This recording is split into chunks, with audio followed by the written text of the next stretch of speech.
I'm Linda Coles, and this is Tell Us a Story.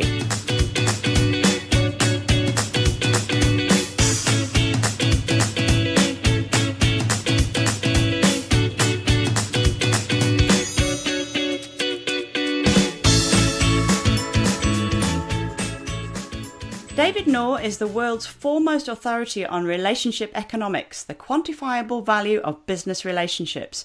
As a pragmatic advisor who speaks to large groups around the world, his passion is to help guide his audience through a transformational journey between their current challenges and future possibilities. The value of David's thinking lies in his ability to modify the audience behaviour long after the event is over by creating a mindset that inspires action, often leading to success. David's unique perspective and independent insights on business relationships, as well as social and mobile innovation, have been featured in a variety of prominent blogs and publications. Some of these include the Wall Street Journal, the New York Times, Fast Company, Knowledge at Wharton, Associations Now, Huffington Post Business, Medium, Entrepreneur, and Success Magazine. So he knows his thing or two. Relationship building is something I'm particularly passionate about, and some of you may remember I wrote a book, what was it called? Start with Hello, some years ago. So I'm really looking forward to chatting more with David and learning a great deal more from his wisdom. So welcome to the show, David. Linda, it is good to be with you. Now you're over in Atlanta as we speak from sunny New Zealand. I am. It is a beautiful spring day in Atlanta, and you don't want to be here in August because it's ridiculously hot and humid, but it's lovely in the spring and fall. Oh, that's nice. It's been a long time since I've been to Atlanta. We've got friends in Birmingham, Alabama. Yes, it is the New York of the South. It is a big hub for direct flights to Europe and Asia, and I've been here off and on since 1981, so we love it here. Good. Well, let's start right at the beginning of your journey then, when you first got to the States, because you sort of arrived not quite in the normal way that someone would think, oh, I'll just go move to the United States. Tell us your story, Sure. David. Sure. So I'm originally from Iran. I was born to middle-class teachers. The old Shah, the old regime, had an exchange program where in the mid-'70s we went to Kuwait and lived in several kind of Middle Eastern countries, and then revolution happened, and my parents had the foresight to realize there just wouldn't be a whole lot of future for me in Iran. So I had some uncles and family in Europe and some distant relatives here in the U.S. And make a long story short, I came to the U.S. in 1981 with, Linda, you're going to cringe, a suitcase, $100, didn't know anybody, and didn't speak a word of English. No. And I was blessed. I lived with an aunt and uncle that I hadn't seen since birth, and I had English tutors for a couple of years, and I was always good at math and science, so I did okay there. But English was an incredibly difficult language to learn because of all the exceptions. And of course, right around that time is the U.S. hostage crisis in Iran. So I'm everybody's best friend until they find out I'm from Iran, and I'm suddenly the enemy. Right? So I remember that. But I came here to go to school, and I've been blessed. I mean, I'm genuinely living the American dream. So I went to school here, both undergrad and grad school, and early on got a co-op job at IBM and several different technology companies, and then I stumbled into sales. And I spent my early career in sales and marketing and sales management. And I went the consulting route, met my beautiful bride of now 22 years down in Orlando. And we moved several times since then. And now I live back in Atlanta where I started. And I have your audience is going to appreciate the fact that I'm losing hair at an accelerated pace because I have teenagers. I have a 16-year-old daughter and a 14-year-old son, but they're lovely, and I feel blessed every day. Well, I would say grass doesn't grow on a busy street anyway, David. There you go. There you go. So if you came as a teenager then, I mean, where were your parents? They were obviously back in Iran?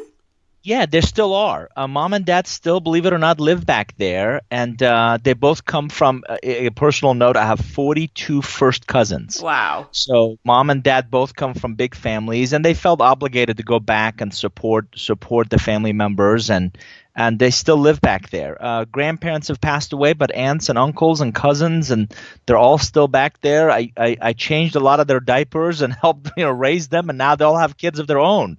So big family back in Iran, and I try to go see mom and dad somewhere in Turkey or Dubai or somewhere near or Europe or some other place. Hopefully we can once a year, because they of course miss the grandkids. But yeah, they still live back there.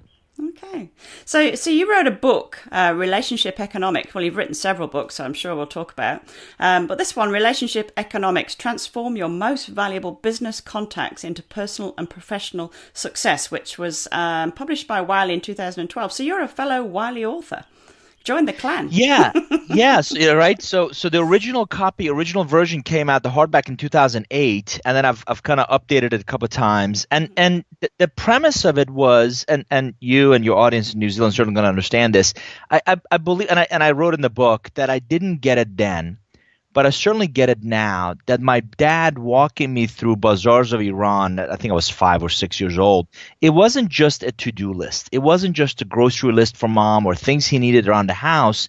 Dad also made a relationship list. And what he wanted to do was make sure he proactively nurtured the relationships that he believed would be most valuable to him. And it comes from this understanding at a very young age that the rest of the world builds relationships first from which they do business. Unfortunately, you come to the U.S., and it's not just U.S., it really is Western culture, that we're so focused on the business part, that if and only if the business part works, right? Let's do this purchase order. Let's do this project plan. Let's do this, construction plan, whatever it is, right? Let's do the business part first. If and only if that part works, then I may ask you about your family, or I may ask you about what do you do outside of work. And I don't really want to get to know you till we get the business part done first. And unfortunately, I think that's where a lot of disconnect comes in, where we go into places and people don't look like us or sound like us or come from our backgrounds. That's true, actually. I'd never thought of it like that, but there are lots of other cultures where, that would be frowned upon if you did it that way. That's exactly right. Yeah, it's completely the opposite way. You've got to break bread and do the whole bit before you get to that sort of the business side of things. Absolutely. I was in Dubai, 3 times this past year, and I distinctly asked a great person, I met there, and I said, tell me what the biggest mistake you believe is that American or international companies make when they come here. And his comment just really resonated. And he said they try to parachute in. And what they don't understand is your name and your genealogy and who introduced you and your relationships matter more than any product or service that you sell. And that's something that unfortunately eludes a lot of people, I think, this day and age. So walking through those bazaars and figuring that out, that was where the idea came from, was it? Sort of your relationship with your dad and what you used to do on a Friday? It was the genesis of it, and then I believe our life story and life examples and the jobs that we do over the year also become parts of the puzzle, right? So, from my consulting days, after, obviously in sales, you learn that people buy from you because they like you and they like, they want to trust you. They believe that you have a vested interest in their success. After the consulting, I became president of a company. I raised capital, and I quickly figured out the same thing. Investors will give you capital because they like the jockeys and not necessarily the horse, right? They're investing in the management. They're investing in your vision to be able to take that idea somewhere. And then I spent some time at a private equity firm. And as I looked at a lot of different companies, a lot of different management teams, a lot of different businesses and business models, I saw very early on, Linda, that the teams that build great relationships both inside their company as well as outside of it are the ones that consistently outperform their competitive peers. It wasn't because they had a better mousetrap or a better product or service. They were very intentional about the people they hired, and they really nurtured those, and they genuinely and authentically built this family feel inside the company. And they did the same thing with their customers. They genuinely believed the only reason they were in business was because of those customers. They're the ones that we always think of yourself as a consumer, right? We always go back to those businesses who know us and remember us and remember our likes and dislikes and preferences and tastes. And it's not some CRM system. It's really a culture that says relationships are important. Relationships are critical to our business. And that is really true. And I'm just thinking back to a recent episode that I've had only this weekend. We've just been away for 4 days. I was driving a minibus for a cycling team around the northern part of New Zealand, which is always such fun. So we get to stay in a different place each night. And we go back to the same places year on year because they look after us and they know us. But this particular year, there was 2 places where we couldn't get in for whatever reason. So we had to go somewhere else. One guy was really working on his return business and the hope that we'd come back next year. The other woman, she'd be lucky if she's in business next year. Right. And you'll go back to one, but I certainly wouldn't go back to the other. And it's the person. Doesn't matter about whether the bed was comfy or not there. It was the person that she nailed it totally the wrong way. That's exactly right. Right. So we all know that. That's the crazy part to me, right? We all know that. We all experience that in our daily lives. Yet when we, come into our companies or we run a team and we kind of forget that and we go back to the numbers and the transaction. And unfortunately, the other thing that I detest is people still call relationships a soft skill. I've spent the last 20 years proving that it can be quantified and it should be strategic and you can measure it. And if you think about ideas like taking a product to market, or penetrating a new market, or any of those, I can prove to you that relationships will reduce your costs and get you into that market much more efficiently, much more effectively. So you did actually, we'll just chat about that if we can then for a minute. You did a lot of research. 20,000 respondents, was it? Yeah, so you're gonna get a laugh out of this, right? So I'm doing sales and marketing consulting the first couple of years, and this is, by the way, year 16 of my business. First couple of years, I'm doing sales and marketing consulting because that's what I knew and that's what was my background. And a friend invites me to speak at his church. He says, "You network better than anybody I've met. Can you come to our church and talk about what you do and how you do it?" And I'm thinking, Linda, church, 6-8 people, right? I show up and there's 250 people sitting in an auditorium. And I'm like, Jiminy Cricket, what am I going to say that these people are not going to laugh and walk out? What am I going to say that they haven't heard about networking? So I've been using this term relationship currency for a long time. And I talk about coming to this country and not knowing anybody and speaking the language and how, I've been blessed that I've done well over the years. And a lot of clients have become repeat clients and referral clients. And so I speak 45 minutes. I stay for 90. And people are asking, is there a book? Is there a seminar? How do we learn more? Is there a deeper dive in what you just shared? And I'm thinking, I don't even do this. I'm a sales and marketing consultant, right? It's amazing how often we stumble onto things. So my initial, God honest truth was this just cannot be that unique. I'm talking about things that surely everybody understands. And one of my first lessons was common knowledge isn't common practice. Just because we know something is important doesn't mean we do it, and doesn't mean we do it on a consistent basis, and doesn't mean it cascades down our companies, regardless of the size of your company or different locations or the owner, the CEO, the executive may know it, but it doesn't cascade down to the rest of the organization. So I started reading, and I've read 108 books on business relationships. We've had upwards of about 50,000 people take a relationship economics quiz off of our website, and it consistently proves everybody understands relationships are important. Yeah.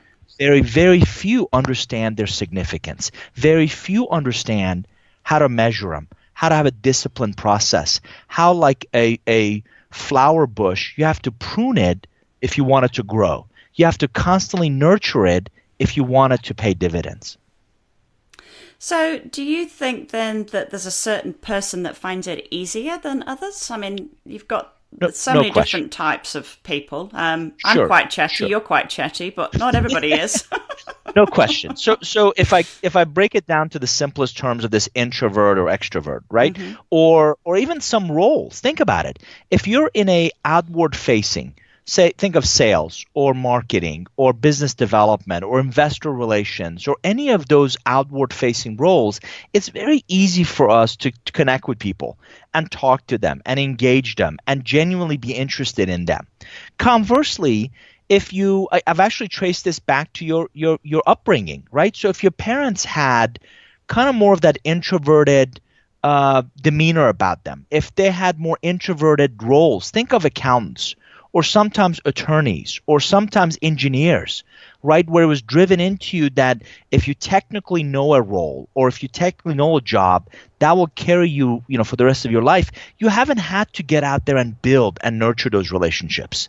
So like a muscle, right? The more you use it, the better you get at it. So no question, certain personality types lend themselves better to building and nurturing relationships. Certain jobs or roles certainly are more conducive to that. But I also believe, and I've proven this, I believe that it can be taught. You may not do it as well. You may not enjoy it as much. My wife is one of those, right? She thinks of networking as something that just, she calls it icky. She's just like, ew, I don't want to go somewhere where I have to give people a business cards and take their cards. And I don't want to talk to all these people. And that's just fine. So you may not do it as well or you may not enjoy it, but we've proven, and I do believe it can be taught. Unfortunately, it isn't taught in our schools. It's not taught when people join a company or when we promote people. And that's some of the things I'm trying to change. Well, going back to your childhood, we were always taught not to talk to the stranger, weren't we, the bogeyman? Right. And somewhere along the way, we kept that to us. So when we're stood in a queue at the coffee line now, we're more interested in looking at our smartphones. Absolutely. And I was talking to a friend about recent flights. Right? Have you been on a plane lately where what do? As soon as we sit there, we put our noise canceling headsets on, we take a magazine out or our computers or our devices, and we not just on a quick flight, but on a long flight, we've managed to completely ignore the person next to us. Here's what I need your audience to hear. My top 3 clients in the last 16 years. One, I met standing in a queue, standing in line at a local gym, registering our kids for a school program. One, I met on a flight sitting next to me. I was reading a book, and he started the conversation. Tell me about the book. We've headed off completely. And one sitting next to at a conference. And those are 3 of my biggest clients in the last 16 years. So I can't help but think how many phenomenal employees, customers, partners, investors, or your listeners walking right by every single day because we don't want to talk to the person next to us. And every time you come into contact with someone, it's an opportunity, even if you're only saying good morning. It's exactly right. It's absolutely right. Or just the other thing I tell people is, when did we lose our curiosity? Yeah. Right. When did we lose our curiosity about how's that book you're reading, or do you live here or are you traveling here? When did we lose our desire to learn more about? Somebody tells you they're an engineer. Hopefully you don't say, okay, great, thanks, see ya. Right? What kind of an engineer, or what kind of projects do you work on, or do you work for yourself or a big? And I can certainly understand people don't want to be intrusive. People don't want to. It's none of my business. I don't want to. If you don't want to know, don't ask. Because the other thing I was going to mention very quickly is I think most people have a BS radar, right? They kind of know if you're not being authentic. They know if you don't really care. And I'd rather you not ask than ask and not really care about the answer. And when you've got something in common with that person, like you're at a conference, I mean, it's really easy to ask a simple question like, who's been your favorite speaker today? You don't have to even sort of start with the weather. As a matter of fact, I talk a lot about relationships are built from great conversations. Great conversations are created from great questions. So convey your credibility to the questions you ask, not necessarily the solutions you provide. And I love, I love a hour-long meeting with somebody where 50 minutes of it they've spoken. Because that tells me not only hopefully I've asked intelligent, engaging questions, but I've created an environment where they feel comfortable talking. And by the way, they leave that meeting saying, what a fascinating person that guy was, and I didn't really talk much. All I did was ask. And by the way, what's everybody's favorite subject? Themselves. So if you start by asking, and you've got to be genuinely interested. You want to become more interesting? Become more interested. Yeah, that's true. So you've written a few books now, haven't you? They're all along the lines of this. And Yeah. so tell us about a couple of those, because I've got Curve Benders. I picked up on your website. Tell us what's Curve Benders. Sure. So here's the fascinating thing about books. I think you learn as much, if not more, about your own book after it's published, right? Because people ask you about it, and you've got to defend your position, and you get, you get really curious about a topic, and you research it some more. And so it takes me about 4 years to write a book, and because it has to percolate, I have to think about it, and I think about multiple ideas at the same time. So I've published 10 books. The first one is Relationship Economics. As I was writing that, I figured out there's some people that do this better than others. So the next one was called Connectability, and that was with 2 other authors. Then the whole digital took off, right? LinkedIn and Facebook and Twitter and YouTube. And so I wrote Return on Impact, which was all about building and nurturing digital relationships. I told you earlier that I spent some time at a private equity world. So I wrote The Entrepreneur's Guide to Raising Capital. And then, I do the subsequent edition. I don't want my books to become stale, so I've done several subsequent editions of each of those books. And then most recently, I wrote Co-Create, which was how do you leverage relationships to innovate? How do you change your business model? How do you come up with new revenue models? And Curve Benders is my most recent kind of research, and I'm really researching the intersection of future of work. How will our work change? What will we be doing in 5 or 10 or 15 years from now? Intersection of that and our relationships. And the notion is you're going to meet some people that are going to dramatically change the trajectory, the curve that you're on.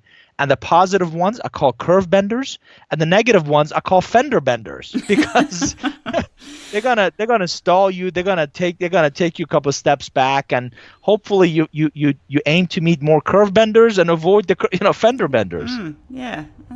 So they're all got the sort of a common thread. It's the people in them, isn't it? So do you think, just going back to one of those books, then, do you think now at the digital age it's easier or harder? Do you think it's changing much?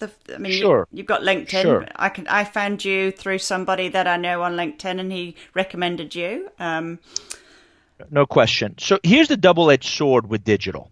It's become dramatic, and I think your audience would agree. It's become dramatically easier for us to research people, to find people, to stay in touch with people, to add value to people. All those are fantastic attributes in a relationship. What digital doesn't do is replace the chance for you and I to meet in person.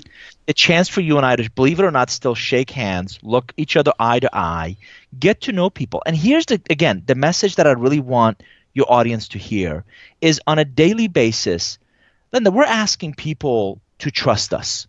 My question remains, what are you doing to give them a chance to get to know you? What are you doing to invest the time, effort, and resources to get to know them? Because when you and I meet in person, when you meet my wife, when you come to my home for dinner, when you and I get to know each other, we develop this, and again, sociologists call it being ambient aware. The more knowledgeable you become about that person, the more proactively you can manage that relationship. So can I research you online? Sure. Can I find you? Can I connect with you? Absolutely. And all those transactions are great.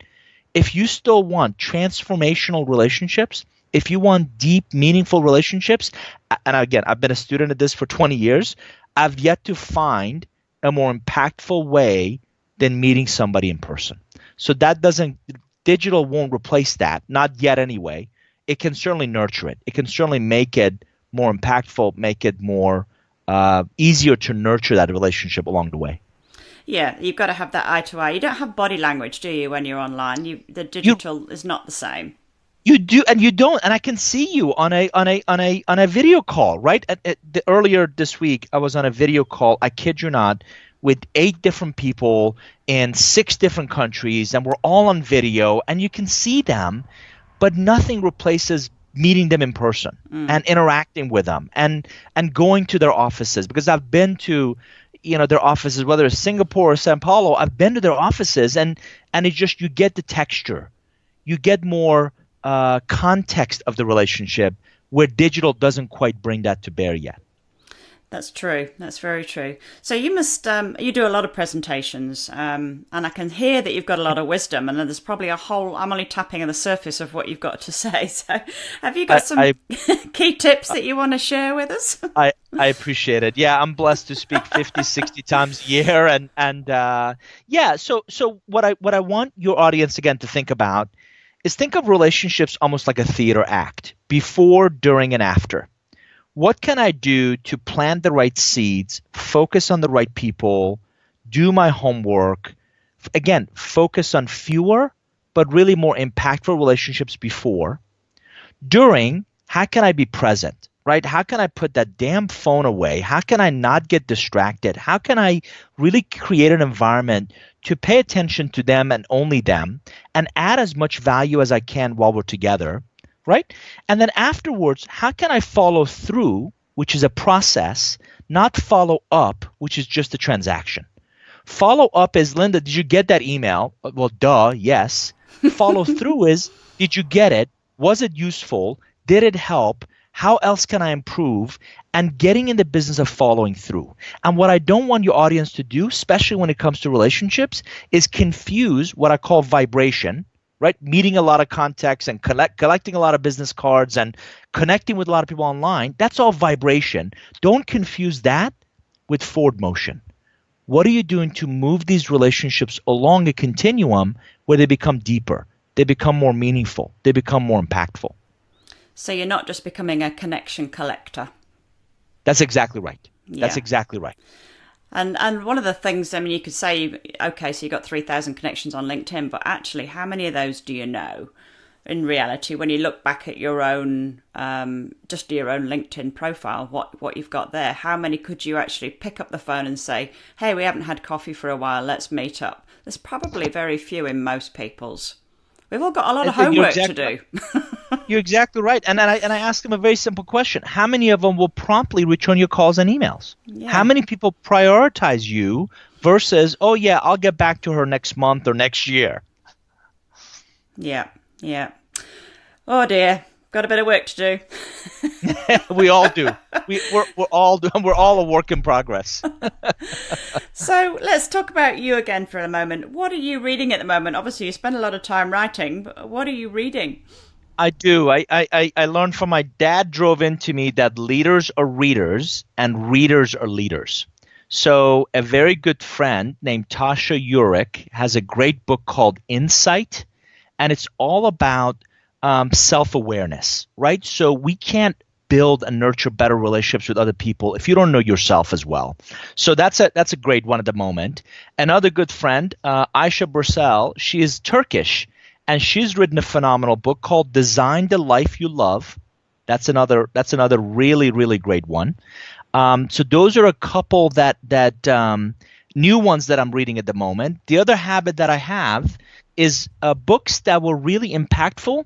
I go back and reread. So there's one called Lords of Strategy, and it's all about the starting of McKinsey and Bain and a lot of these strategy companies. I've read it twice. I've gone back to read it again. And then another one, a good friend and a professor has written a book called Mapping Innovation. It's really a playbook about navigating your way through disruption. And that's another one Greg Satell, Satell. That's another one that I'm reading at the moment. And do you binge watch on Netflix? I actually our family doesn't watch TV during the week because kids are in a pretty tough school. So we DVR a lot of shows, a lot of intelligent, kind of fun shows that we like, and we binge watch some of those on weekends. Oh, good for you. And my last question to you, well, actually, I'm going to stick another one in beforehand. So I'm going to ask you, what's bringing you joy at the moment in your life? What is that thing? Could be anything. What are you getting joy from? It really is. Your parents tell you this, and you don't believe it till it happens to you, which is, for your audience members who have kids, Linda, it is ridiculous how fast they grow up. I'm on the road a ton, and I swear my son has grown a foot every time I come back from the road, because at 14, he's the tallest member of our family. And those little kids that you brought home from the hospital just grow up ridiculously fast. So, and a friend says, real wealth is discretionary time. So we just got back from Italy. We were there for a week. I did a little bit of work, but most of it was the kids' spring break. And to have your kids see Venice, or have your kids see the Leaning Tower of Pisa, or have your kids, I ride motorcycles, so we took them to Bologna and we went to the Ducati factory. So having your kids experience life and experience travel and experience these things that I believe make us who we are is priceless to me. And I cherish every chance I get to spend more quality time with them. Nice. So my last one, what is your one piece of advice on anything at all? World, love, whatever. Regardless of what any of us do, we're all fundamentally in the relationship business. Don't ever forget that. I don't care whether you sell a product or a service, or you make something, or you deliver something, or we're all fundamentally in the relationship business, inside our companies as well as outside of it. So where can people find out more about you, David?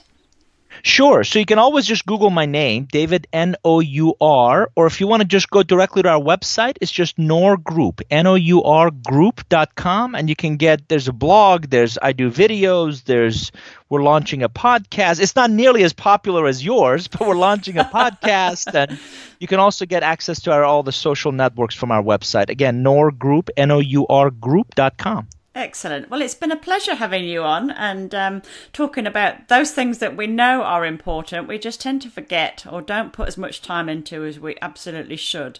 And I think what you were saying, it's not a soft skill. It's something more than that. And we need to remember that and build on it. Keep it moving. Absolutely. Linda, it was delightful to be with you, and I appreciate you having me. Thank you, David. My pleasure. You've been listening to Tell Us a Story. Why not subscribe or rate us next time you're on iTunes?